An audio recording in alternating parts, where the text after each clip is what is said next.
baganirize muri rwa rwego dusanzwe dufatanya rwo gukumira no kurwanya ibyaha. Uyu munsi rero turaganira ku ngingo eshatu. Izo ngingo eshatu, ya mbere nta bantu biyitirira abagenzacyaha cyangwa se inzego z'ubutabera bakaka abantu amafaranga babizeza ko ngo bazabafasha abantu babo bakarekurwa. Abo ni bari abadamu babiri mwabonye bafashwe. Indi ngingo ya kabiri tuganiraho ni ingingo y'abantu biyitirira ubutaka bakigira ba nyiri ubutaka bakabugurisha abandi bantu. Ubwo urumva ko hazamo impapuro mpimbano. Indi ngingo ya gatatu, indi ngingo y'abantu nabo besikoroka abantu cyangwa se bababeshya babasanze kuri bank, umuntu agiye kubitsa cyangwa se agiye kubikuza bakabashuka ngo babafashe ngo kuvunja amadolari, ayo mafaranga akagenda atyo. Turahera rero kuri kese ya mbere y'abitirira abagenzacyaha. Muri gahunda yo kurwanya abo bita abakomisiyoneri cyangwa se abantu biyitirira inzego z'ubutabera bakariganya abantu amafaranga, hafashwe uwitwa Mukahabimana Beatrice w'imyaka 35. Uyu nguyu afatanyije n'uwo bita Siborurema Jean Claude. Uwo Siborurema Jean Claude turamuvuga, ari gushakishwa kuko yamenye ko bagenzi be bafashwe. Ngira ngo nabumva iki kiganiro bakaba bazi aho Siborurema Jean Claude ari, bamenyesha ubugenzacyaha kuko ari gushakishwa afatanyije n'uwitwa Mukahabimana Beatrice namuvuze ndetse na Nigena Claudine. Mukahabimana Beatrice uyu nguyu afatanyije na Siborurema Jean Claude bashakisha amakuru y'abantu bafunzwe bakurikiranyweho ibyaha runaka. Bamara kuyabona bakayakoresha bahamagara abavandimwe, umugore cyangwa se umugabo bumwe muri bari abantu bafunze. Uwitwa Mukahabimana Beatrice nk'umugore arahamagara kuko bizwi neza ko abagore iyo agize uwahamagara, ntabwo abagore bazwi muri ibi bikorwa bya escroquerie cyangwa se by'uburiganya.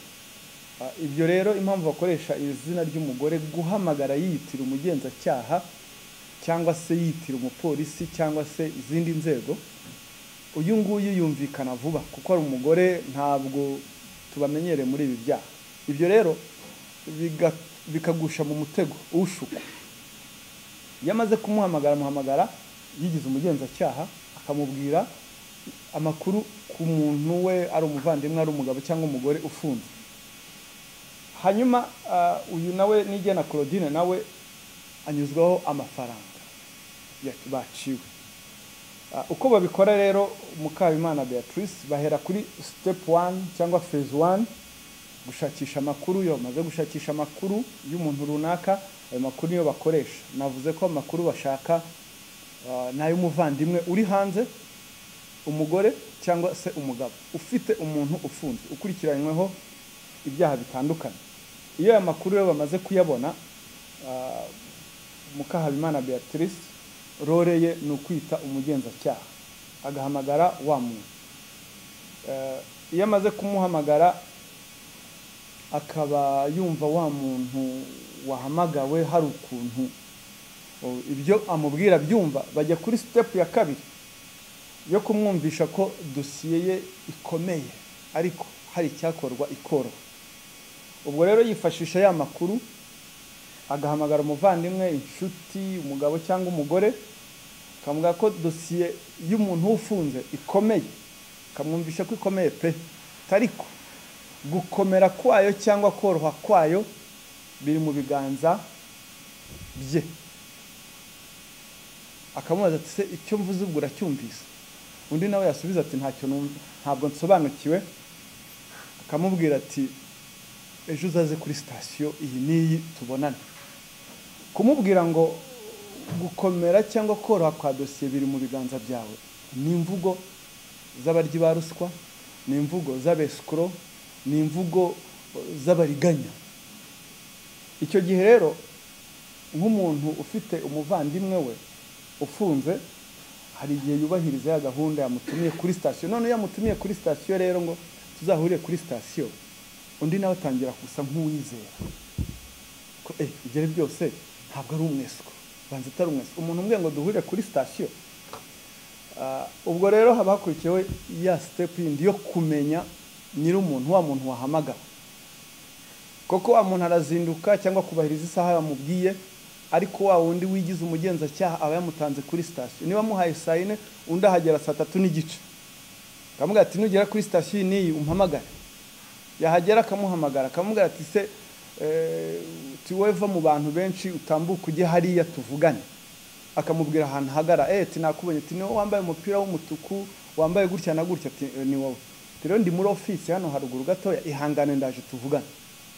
Urumva wa muntu atangira nawe n'ubundi kugira ikizere koko ashobora kuba ari kuvugana n'umugenzacyaha, ariko ari kuvugana n'umwescro wamutanze kuri station, wikinze ahantu, wicaye mu modoka, uri kunguna hangana, kuko aravugana waramureba undi nta mureba.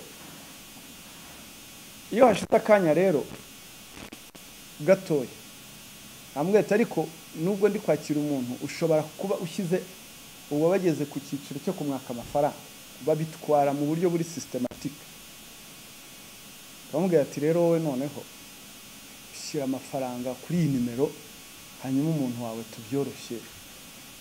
Bakajya mu biciro 200, 100, 50, bitewe na case, bitewe nuko yanakubonye. Hari uwinjira akamana turiya muntu turamuca hejuru ya 200 kubera uko ugaragara, burya ngo hari ukuntu bafite amafaranga basa, bitewe nuko ngo akureba akagwa. Hariho rero bajya mu biciro tayo ngayo ntabwo nayabona. Icyo gihe rero amwohereza nimero ngo ashyiraho ya mafaranga. Hari nimero bamwohereje yari yanditse abo dufite abatanze ikirego, uwitwa ngo nimero yanditse kuwitwa ngo Scholastic Wase, niyo baha agashyira amafaranga. Noneho ya mafaranga rero muribuka nijya na Claudine navuze w'umu agent, uwo niwe uyabikuza, yarangiza akayoherereza akayashyira kuri nimero ya wa mwescro wenyewe imwanditseho ye. Impamvu adatinda kuri ka nimero bavuga ati umwanya wari wo wose bashobora gutanga ikirego ya mafaranga bakayafatiraho, no kuvuga ngo ageraho bahita bayakuraho bayohereza. Ubwo nirwo rura ruhare rw'uriya mu agent, kuko abikora bizi, abikora zo yoherereza, abikora mu ibanga rikomeye. Step ya 5 rero, iyo babonye wowe wa muntu utanga amafaranga mu buryo bworoheje bitakugoye, bagusaba ndi ntabwo bakurekera, ahita avuga ati ya mafaranga nubwo yampaye turi rwose yabaye makeya, komanda nawe ngo arashakaye.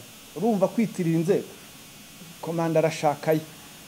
Nk'umuntu rero hariho abantu baba ari desespere, wumva ngo umugore wawe yafunzwe, umugabo wawe yafunzwe, sibye ko nubwo waba desespere aho ngaho umuntu abakwiriye guca kenge, aho turaza kuhatanga isomo agahita ayatanga. Nabwo iyo babonye uyatanze mu buryo bworoheje ntibakurekera, bagusaba ndi toya komanda yayagaye, kugeza igihe ubavumburiye. None iyo ubavumbuye rero ubwo bajya ku yindi step. Hariho rero hariho ababavumbura, iyo bamaze kubavumbura bagihita bamutera ubwoba agaceceka, tiwe nubivuga n'ubu nawe watanzwe ruswa nawe uzafungwa. Ariko hariho banga bakavuga ati no, yewe ndatanga amakuru. Abo rero bamwe baceceka bari w'amafaranga, umuntu wabo ntafungurwe, abo bajyana ingingimira ngo rib irya ruswa, none umuntu wanjye yanze gusohoka, nako ntabwo yafungwe. None hariho nugira amahirwe bigahuza neza neza nuko n'ubundi urukiko rwari rumurekuye, akavuga tuzi ko bya bintu birya, tiburiya gufunguza umuntu abagenza cyaha barya amafaranga. Izo nizo za report mujya mwumva zimwe na zimwe. Noneho iyo nanone iyo wamuvumbuye, iyo yamuvumbuye akamenya ko ari umwesko, ntabwo barekeraho, bagerageza ndi mahirwe. andi mahirwe bagerageza nayo, haza undi muntu, haba umugore cyangwa umugabo wiyitirira ko yarafunganywe na wa muntu we, kaza yitingira ngo ikese mwarayumvise ubushize kuwitwa Hirwa, uzwi ku izina rya Hirwa, agasohoka umuntu uvuga ngo, hakaza umuntu wita ngo iyi nimero, akamuhamagara nitwa kanaka, iyi nimero nyihawe na kanaka, akavuga wa muvandimwe ufunze, tigewe nari mfunganywe na kanaka, tari kugiye baramfunguye hari uko nabigenje, arantumye ngo nawe abantu yagutumyeho nawe ugira uko ubigenza nawe asohoke. Abantu yamutumyeho abo ni bande? Ubwo ngubwo abesikuru bagahita bagatangira bagahamagara, noneho warenze wakwepye wa mutego wa mbere wo kuri station. Iyo utagize amakenga ushobora gufatirwa mu mutego uriya wise ngo yafunganywe n'umuntu wawe. Aho rero naho iyo utagize amakenga ugwa muri wa mutego, kumva ngo nafunganywe na kanaka, jewe natanze amafaranga baramfunguye, yagutumye ngo hari abantu yagutumyeho ngo wubahirize icyo bagutegeka. Aho rero iyo utarebye neza ugwa muri wa mutego. Ikigomba kumvikana rero muri ibi ngibi niki, ubutabera ntibugurwa. Umuntu wese ukubwiye ngo utanga amafaranga ngo bagufungurize kanaka, rwose ujye umenya ko ari umweso. Umugenzacyaha nuwajya kuri yaba ari igicucu cyo kuvuga ngo ngende umugenzacyaha nyohereza amafaranga, uwazi gutyo abo ni babantu n'ubundi badafite icyo baramira, kandi babihishe inyuma y'utunumero runaka, avuga ati uwo mbwira ntanzi, jewe ndamuzi, nakoresha ibyangombwa by'ibihimbano. Ibi bikorwa rero nibyo usanga kenshi byanduza izina ry'ubutabera bwo mu Rwanda. Aba biyitirira inzego, aba n'abakomisiyoneri n'abakibo, aba bantu tugomba gufatanya kubarwanya. Nta muntu n'umwe wari ukwiriye kujya yemera ibi bintu, nta muntu wari ukwiriye kujya wemera aya makuru y'abantu bamuhamagara bakubwira ibintu runaka ngo ndagufunguriza umuntu, ngo ibi bintu birakora, nari mfunganywe na kanaka, none ni untumye, umvira icyo abantu nagutumyeho bavuze. Ibyo bintu rwose bicika cyane. Mwumva na za ripoti zivuga ko inzego z'ubutabera zirya ruswa, nahangaha bihera. Abakomisiyoneri banduje izina ry'abantu. Ntabwo ndi hano mvuga ngo mu bagenzacyaha cyangwa se mu nzego z'ubutabera nta bakurikiranyweho ibi byaha. Icyo nshaka kuvuga ni uruhare rw'aba bantu bita abakomisiyoneri cyangwa banduza izina. Natwe mu bagenzacyaha iyo hari uwagaragaweho ruswa ntabwo yihanganirwa. Ngira ngo murabizi, ubwo duherutse kuganira cyangwa se muri ya gahunda yo gufungura cya cyumweru cyo kurwanya abakomisiyoneri mu nzego z'ubutabera, ngira ngo bababwiye ko kuva 2018 kugera 2023 hari abagenzacyaha 56 bakurikiranyweho bakekwaho icyaha cya ruswa. Ngira ngo mwumvise no mu minsi yashize, mu minsi yashize hariho abandi bantu bakurikiranyweho ibi byaha, bakekwaho ibyaha bya ruswa, ari abacamanza, ari abagenzacyaha, ndetse mwumvise ko hari na gitifu wafunganywe n'umugenzacyaha. Ibyo byose impamvu tubabwira nuko iyo ruswa yigaragaye muri izi nzego zacu ntibihanganirwa. Kesi ya kabiri rero ni amayeri akoreshwa n'agatsiko k'abantu biyitirira imyirondoro y'abantu bakagurisha ubutaka bwabo. N'ubushize ngira ngo ubwo duherukana yari ikesi. Impamvu tuba tubivuga tukanabisubiramo, turagira ngo abantu bagura bumve ko bagomba gushishoza. Icyo ni kimwe, abagura ubutaka bagomba gushishoza. Kabiri, abanoteri bajya kunotifiye cyangwa bajya gukora za transfer cyangwa ihererekanya ububasha hagati y'uwaguze n'uwagurishije bagomba kugira amakenga. Gatatu, twiyame nabo bigize abakomisiyoneri bumve ko inzego z'ubutabera, ubushobozi buhari, ubushake buhari, ubufatanye n'abaturage buhari bwo kurwanya abo bantu bashaka kurya umutungo w'abandi mu buryo bw'uburiganya. Mu mpera z'umwaka ushize hari abo twaberetse bakurikiranyweho ibi byaha n'ubundi byo kwihesha ikintu cy'undi hakoreshejwe uburiganya, ariko mu butaka. mu kugurisha ubutaka bw'abandi. Tariki ya gatatu rero Werurwe uyu mwaka turimo hafashwe abandi 4 mwababonye bafashwe bamaze kugurisha ubutaka butari ubwabo bungana na metero kare 18,000 burimo ibibanza bukasemo ibibanza 60 buherereye mu karere ka Bugesera. Bafashwe bamaze kwakira amafaranga angana na miliyoni 141 ndetse n'ibihumbi 42 by'amadolari. Ibyo ni igiciro cy'ubutaka bari bagurishije butari ubwabo. Nukuvuga ngo uwaguze yahombye amafaranga yose, yaguze n'abesikuru n'amabandi atanga aya mafaranga. Tekereza kudashishoza ugahita utakaza imari ingana gutya.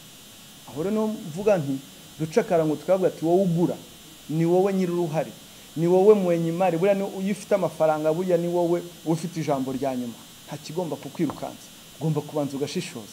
Ibyo yakubwira ngo imari itagucika ubutaka ntaho bujya. Ufite amafaranga, ufite cash ni wowe.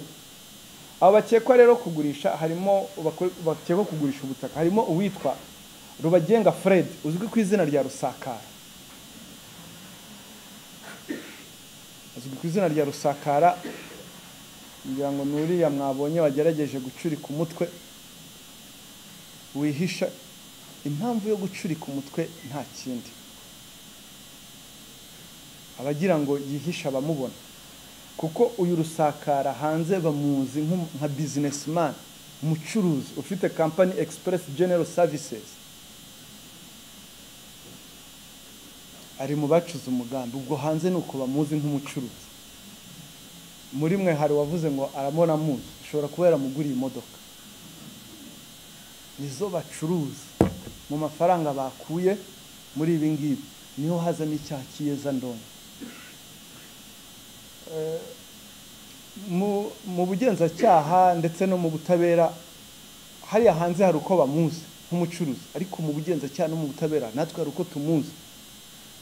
Tariki ya 20 z'ukwezi kwa gatandatu umwaka ushize w'2024 urukiko rw'ibanze rwa Kicukiro rwamuhamije icyaha cyo kwihesha ikintu cy'undi hakoreshejwe uburiganya. Ubu ari mu isubiracyaha. Noneho rero yakatiwe igifungo cy'imyaka 2 n'ihazabu ya miliyoni 3 bisubitswe mu myaka 2 n'amezi 6. Yongeye gufatwa, icyaha yasubikiwe imyaka bamuhaye. Icyaha ni kimwe, kwihesha ikintu cy'undi hakoreshejwe uburiganya. Kayirenga Edward uyu ruhare rwe muri ikese, we ni umukomisiyoneri uhuza ugura n'ugurisha, kandi akaba ari we washatse uwitwa Trésor. Turaza kumubabwira nawe. Trésor igira neza, umwana w'imyaka 25 ubafasha ngo muri declaration. Muri ikese yemera ko yakiriye miliyoni 23 n'ibihumbi 6 by'amadolari. Rusakara akaba yemera kuba yarakiriye miliyoni 23 n'ibihumbi 7 by'amadolari. Ubwo uko bagenda barutanwa mu kugabana biterwa na role n'uruhari buri mwe wese abafite. Uyu nanone uyu Kayiranga Edward nawe hanze hari uko bamuzi, ariko no mu bugenzacyaha natwe hari uko tumuzi. Tariki ya 15 z'ukwa gatandatu umwaka w'2022 yakurikiranyweho n'ubundi cyaha nk'iki cyo kwihesha ikintu cy'undi hakoreshejwe uburiganya. Urumva rero abakomisiyoneri bamwe na bamwe akenshi uzabasanga bakurikiranwa ibi byaha, kuko nibo badira bahuza ugura bapanga, babazi amakuru y'ubutaka runaka. Ndahiro Ivan, uriya Ndahiro Ivan mastermind, uyu niwe kizigenza, niwe wapanze umushinga. Uruhare rwe muri ikese nawe nubwo yigira umukomisiyoneri, ariko niwe waruza amakuru ya nyir'ubutaka mwenyewe no gushaka abantu bagura. Uyu Ndahiro Iva niwe washatse umunyamahanga wiyitirira nyir'ubutaka. Ubutaka bwagurishijwe bwari bw'umunyamahanga, hanyuma bashaka undi munyamahanga uza kwiyitirira ubutaka no gufekinga impapuro bashyiraho ibyangombwa bisa n'amazina y'umunyamahanga kugira ngo bate mu mutego wa muntu ugura agerageje gushaka ngo yagerageje gushaka nawe amakuru abona ari amazina y'umunyamahanga, noneho nabo baza bitiriye wa munyamahanga ariko acikwa no gushaka amafoto. Ikintu cyo guhuza ifoto ya nyir'ubutaka no guhuza ifoto yugura ibyaramucitse. Aho rero niho rwari ruzingiye. Aho niho tuvuga ngo izina n'isura ugomba kubijyanisha. Haza Igiraneza Trésor, uriya mwana nababwiye imyaka 25.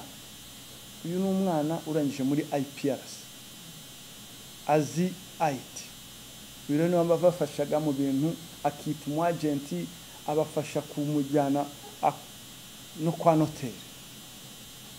Uyu rero nawe bamushatse nk'umwana wizewe uri bucishweho amafaranga kuri konte ye ari ibihumbi miliyoni 141 y'amanyarwanda n'ibihumbi miliyoni 141 niwe yaciye kuri konte ye, nabira ibihumbi 42 niwe babihaye. Impamvu buriya ari we nuko ngo ari umwana yizewe, kuko buriya bari abantu nubwo ubona bakorana kuri nta wizera undi, nta wakwemera ko amafaranga aca kuri konte y'undi yabati yaduheza.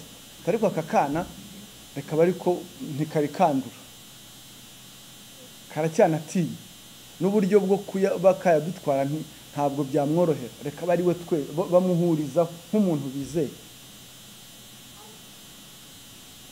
Ubwo rero turavuga nk'abana b'abasore batangiye imyaka 25 utangiye muri aya mafuti muri ibi bintu bya escroquerie, turavuga ati noneho sukuvuga ngo ntiyiza afite ubumenyi bwa IT yize muri IPRS, none agiye kubukoresha mu manyanga.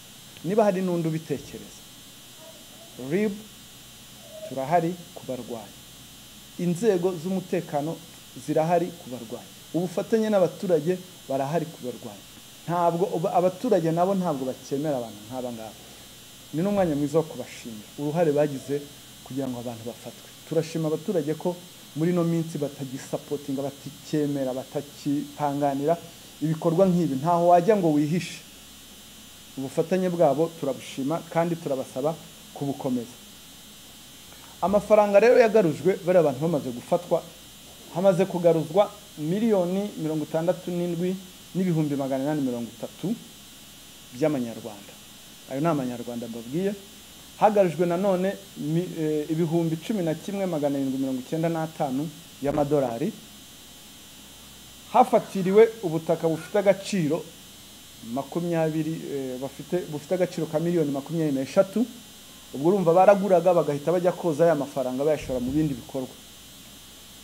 Hafatiriwe nanone Mercedes Benz compressor ifite agaciro ka miliyoni 8. Ubwo muri bariya hari wahise ayigura. Hari na miliyoni 9 nazo zafatiriwe ziri kuri konti. Yose hamwe ugereranyije ni nka miliyoni 107 n'ibihumbi 830 ndetse n'ibihumbi 11,790 by'amadolari. Tugereranyije ayo niyo yagarujwe, kandi amafaranga yo cash nari amadolari yasubijwe nyirayo. Ibibindi byafatiriwe bigomba kugurishwa, amafaranga azavamo agasubizwa uriya bescorot ariyo twita victim. Ibyaha bakurikiranyweho gushyiraho umutwe w'abagizi ba nabi cyangwa kujyamo kwihesha ikintu cy'undi hakoreshejwe uburiganya, gukoresha inyandiko mpimbano n'icyaha cyiyeza ndonyi. Ibi byaha babikoze mu bihe bitandukanye, ngira ngo ubwo ni uko bitandukanye urukiko nirwo ruzagena igihano bazabaha bitewe n'ibyaha babashinja. Gushyiraho umutwe w'abagizi ba nabi ni icyaha gihanishwa igifungo kiri hagati y'imyaka 7 n'imyaka 10. Naho kwihesha ikintu cy'undi hakoreshejwe uburiganya igihano ni igifungo kuva ku myaka 2 ariko kitarenze imyaka 3 n'ihazabu y'amafaranga hagati ya miliyoni 3 n'eshanu.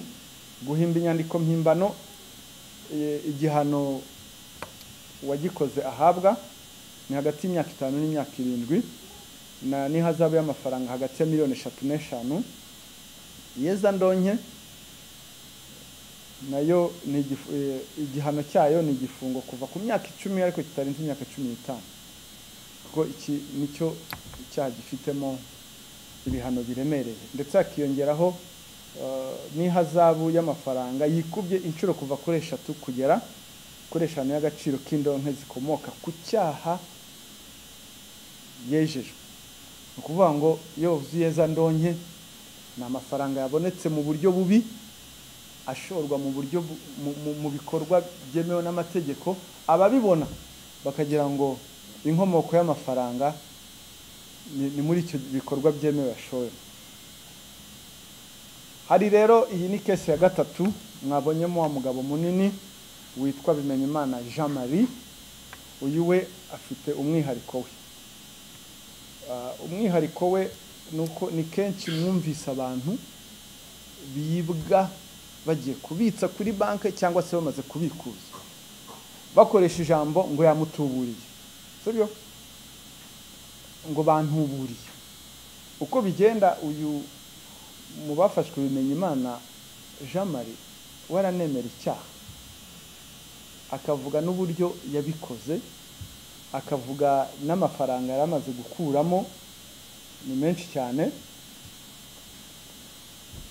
Uko babigira amayeri bakoresha, bareba umuntu ugiye kubitsa cyangwa se umaze kubikuza, bakora ari team kuri banki. Hari uwigira umusaza, hari ushobora kwigira umugore mwiza w'umusirimu, hari ushobora kwigira umugabo w'umuturage, biterwa nuko bakubonye.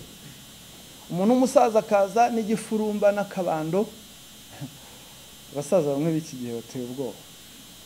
Mpise nibuka wa wundi w'ubushize n'ubundi wibaga mu bujura bwa telefone. Uwo musaza rero we aza yigize umusaza akakubwira ati mwana wamfasha kujya kuvunjisha amadolari, yewe simbimenyereye, hari umwana wanjye wanyohereje amadolari uba mu Buholandi cyangwa igihugu cya Amerika, ati none nabuze uko nyavunjisha,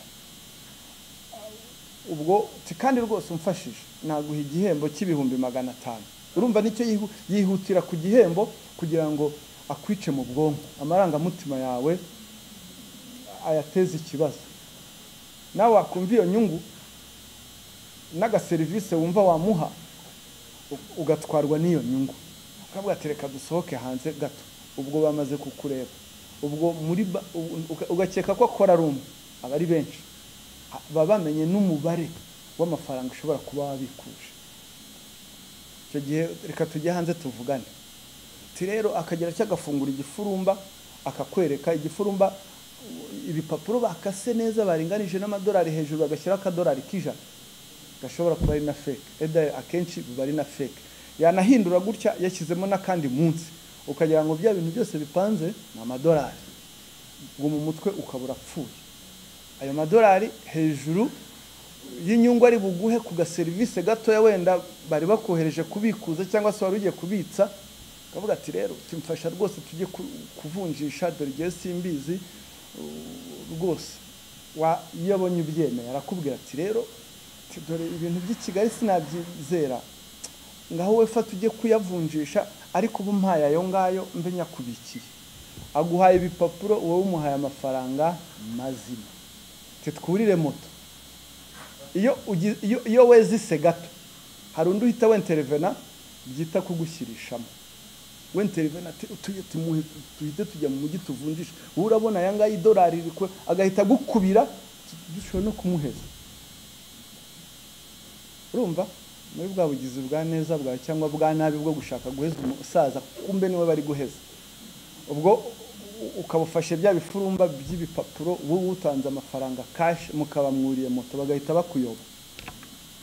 Kwirukanka ubwo ngo duhurire mu mujyi hehe ku iposta, kagenda hariya ukajya ku iposta ugashaka umuntu ukabura, ukavuga ati ariko reka ninjire wakwinjira muri forex, bahita bahamagara RIB cyangwa polisi ko ari umuntu uje kuvujisha ibifurumba. ugasanga yikoreye umutwe ngo bamuburiye ariko aho ngaho iki